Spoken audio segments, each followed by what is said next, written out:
The Hyundai Creta and the Jeep Compass. Not exactly direct rivals, are they? The Creta's prices end where the Jeeps begin. And while the Creta is something that offers you the ease of use of a sedan packaged in the appeal of an SUV, the Compass is a proper SUV that also gives you a more premium experience. But what if you wanted a little bit of both worlds? Something that's as easy to use every day as a sedan, but has the rugged capabilities and gives you that sense of authority of an SUV. Is the Tata Harrier that perfect balance? If you had your sights set on the Hyundai Creta, should you choose this instead to get a more authentic SUV experience? And if you were going to buy the Jeep Compass, is the Harrier a compromise for the money you save?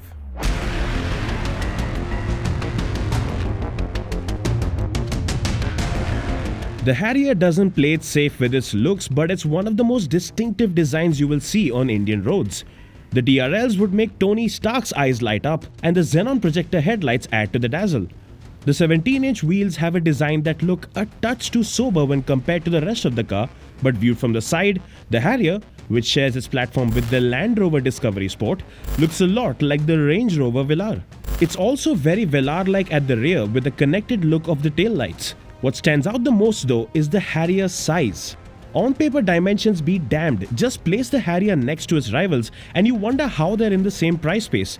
We all have family members who equate higher price to bigger size, and in that department, the Harrier will easily get their seal of approval. In comparison, the Creta plays it safe. The smaller proportions are combined with a more universally likable design, and it also looks sportier. The 17-inch alloys look sweet, and it packs in goodies like halogen projector headlights, sort of aftermarket-ish looking DRLs, and like the Harrier, LED taillights. The Compass though has the most balanced and old school look of the lot. The 18-inch alloys of the Limited Plus make the stance meatier, while the projector headlights sport a bi-xenon setup. At the same time, the boxy styling, the flat face, and bumper integrated indicators add some retro charm. So it doesn't inspire superlatives like the Harrier, but it isn't as subdued as the Creta either. Of course, all these SUVs are appealing to you in their own way, but how do they try and appeal to the family? Before we get into the basic family-pleasing aspects, we do have to mention that the Compass has the richest interior here. While the Harrier and Creta don't disappoint and feel very well built, in the Compass, everything from the soft-touch dashboard to the upholstery and switches feel a lot richer than they do in the other two. Now all three cars here can seat 4 6-footers quite comfortably. Except for being shortchanged for headroom, Keyur here, who's 5'10", can easily fit behind his own driving position in the Compass. And in the Creta, as you can see, there's adequate knee room, foot room, and headroom for someone who's up to 6 feet tall. But I often have to use guinea pigs like Keyur here to show the cabin space of cars, because at 6.5 feet tall, I'm not exactly indicative of the vast majority of the Indian population. But all of that changes in the Tata Harrier. Keyur, if you could please. Because with the driver's seat set to my driving position, not Keyur's, I can still fit behind quite comfortably in this back seat. Also, while the Harrier does have a dark interior palette, because of the white glass area, it feels like the airiest cabin of them all. Most importantly, while all these cars are labelled as 5-seaters, it's only the Tata Harrier that truly delivers on that promise, even if you are a bit plus-sized.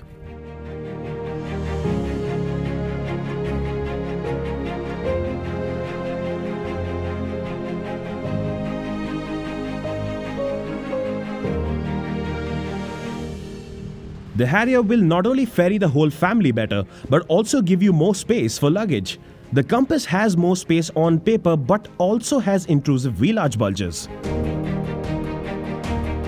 All these cars are plus-size with their features lists too. Passive keyless entry with push-button start, auto AC with rear AC vents, leatherette upholstery, rear cameras with dynamic guidelines, and rear parking sensors are common to all of them. However, an interesting observation is how each car manages to top the other's kit in their own way. Take a look.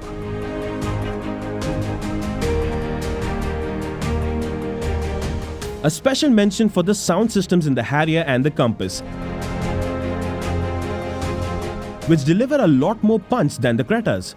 But while both cars also have bigger touchscreens than the Cretas, they occasionally do throw up some bugs or have some lag, which hasn't been an issue in the Creta. Now we play a game of why would you do that with each car, because they've all either got some feature misses, interior glitches, or both. The Harrier, for example, misses out on an auto-dimming IRVM. There's no vanity mirror for the driver. The seat belts are not height adjustable, and there's no sunroof either.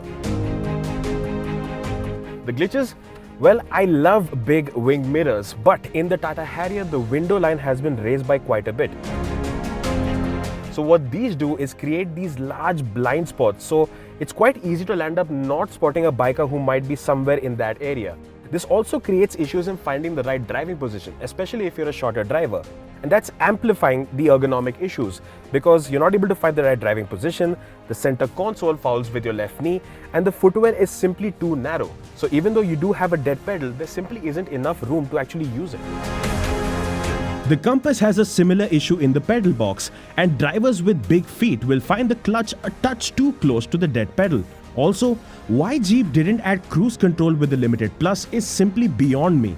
In a car that is such a capable highway tourer and can cost over Rs 25 lakh on road, you're giving me blank switches, and in such an obvious spot at that? The Creta too misses out on features like auto headlamps, auto wipers, or telescopic steering adjustment, which you would expect at this price, while the manual variants can't have ISOFIX, because only people who drive automatics care about child safety. But that aside, the Creta has no real cabin glitches. All the controls are exactly where you'd expect them. The footwell has ample space to rest your left foot, and there's no learning process to get accustomed to the driving position. And that pays serious dividend once you get moving. Plain and simply put, the Hyundai Creta is the easiest car to live with on a daily basis. Of course, the smaller size relative to the other two does give it an advantage when you're driving around in bumper-to-bumper traffic. But that aside, all the controls are the easiest and the most predictable to use. So the clutch is super light, the gear gates are perfectly defined, so there's no hesitation when it's slotting in, and the steering is very well calibrated no matter what speed you're going at. Also, the turbo lag isn't as noticeable in this as it is in the other two. So I can drop down to say 40 kilometers an hour in fourth gear and it just pulls. It's not coming on the verge of knocking or lugging, and that really pays dividend in the city. A simple difference you notice is that in the Creta, you don't feel the need to hover your left foot near the clutch as much as you do in the other two. It's more comfortable with low speed, high gear combinations and can take a good amount of strain before it starts lugging. Not to forget, the Petite Creta is grande when it comes to fuel efficiency in this company. The Harrier does quite well inside the city too. The steering and the clutch in particular are almost surprisingly light, and it doesn't prove to be that much of a handful. But however, there is that issue of turbo lag, and if you land up upshifting maybe a notch too early, you can land up knocking or stalling the engine quite easily. This means that you will be a little more wary of early upshifts in the Harrier versus the Creta. And of course, there's the size of the Harrier itself. This is a big car and it doesn't just look and feel like it. When you're driving it, you're very aware of the Harrier's size. So if you get into narrow bylanes or if you see some bikers who are getting a little too close for comfort, you might get a little bit nervous. The size also means that tight junctions will often need 3-point U-turns. And not every parking spot is for you. The Compass and the Harrier share their powertrain options, the difference being that the Compass has it in the higher state of tune. But much like the Harrier, this too has that issue of having some noticeable lag. The difference is, in the Harrier when the turbo kicks in, it gives you this linear surge of performance even when you're in sport mode. In the Compass, there's a spike. While that's good for overtakes, it does take some getting used to, and that aside, the Compass is a relatively easy car to drive in the city. Were it not for one issue, the clutch. It has a long travel range and it's quite heavy, so in bumper-to-bumper traffic, this isn't going to be a joy. The ride in the Compass is also not as good as it is in the other two at low speeds. Over Pune's infamous tabletop speed breakers, for example, you feel the bumps more in here than you would in the Harrier or Creta. Where the Compass really comes into its own is out on the highway because the performance is simply explosive. In a 0 to 100 km/h test, this was the quickest among the three, and the in-gear acceleration numbers are more or less on par with the Harrier as well. While that is impressive for the Harrier, considering it's a heavier car that's lower down on power, what really steals your heart with the Compass is just how beautiful a handler it is. Because no matter what kind of turns you take, undulations, the steering feels so precise and the body just accompanies that so well. And without a doubt, if you are an enthusiast, this is the car for you. The Harrier is also a fantastic highway tourer. If you're looking to cruise all day at 100 km/h or even rocket past 120, this does it with ease. But when you're looking to have some fun, that is another place where you're very aware of the size, because the body roll, it's a lot more pronounced in this than it is in either one of the other two. So if you take a corner a little too quickly, you can feel yourself sort of sliding in your seat. So just treat this like the big SUV it is. Don't think of it as a sedan and you're fine. Another issue that comes up in the handling package, aside from the body roll and the size of the Harrier, is the steering. It's super light in the city and reasonably consistent on the highway. But there are some inconsistencies in the steering calibration. So from the 12 to 1 or 12 to 11 positions, you get very little movement. But the second you go beyond that, you get a lot more turn-in than you'd expect. So that's something you need to get used to. The Creta manages to do quite well on almost every front. Drive the Harrier and the Compass and then step into this, and you find that through corners and fast turns, the Creta feels almost sedan-like in comparison. Every corner, every turn-in, every sharp bend, it stays flat and precise.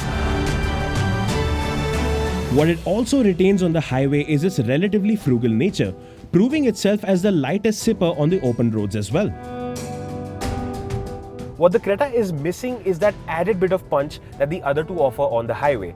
The in-gear acceleration is slower in comparison to the other two, so while the Creta is perfectly capable at touring or driving fast, the other two do give you that little bit more. When it comes to ride quality, it's a bit of a mixed bag. On smooth roads, all three feel compliant, giving you no reason to complain. But over speed breakers, the Creta and Harrier do better than the Compass, providing better cushioning.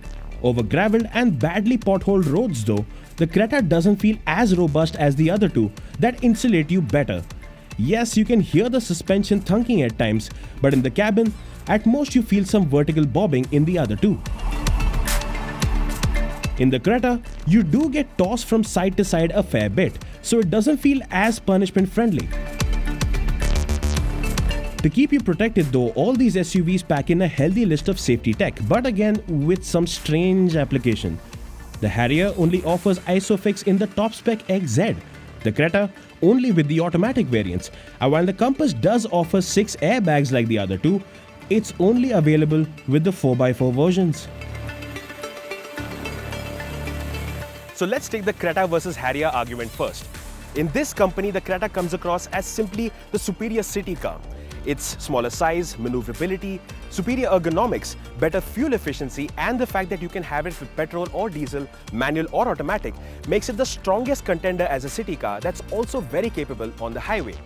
But the Tata Harrier simply pummels it when it comes to cabin space, practicality, and road presence. In these aspects, it feels like the Tata Harrier belongs to two segments above. Importantly, it also manages to stay more rugged, feels tougher on the rough stuff, and it also manages to give you more value, more car for your money, especially when you look at the lower variants. So if you wanted a more authentic SUV experience for Creta money, the Harrier does deliver. And that value proposition is also where the Harrier does serious damage to the Jeep Compass, because this top spec version is still cheaper than the base Compass Sport. And if you compare the top spec 4x2 versions, the price difference goes up to Rs 5 lakh.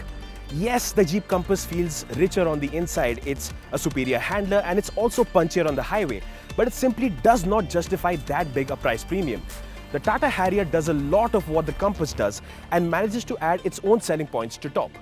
So yes, the Tata Harrier may not be the perfect balance between these two cars, but it is a bloody good one.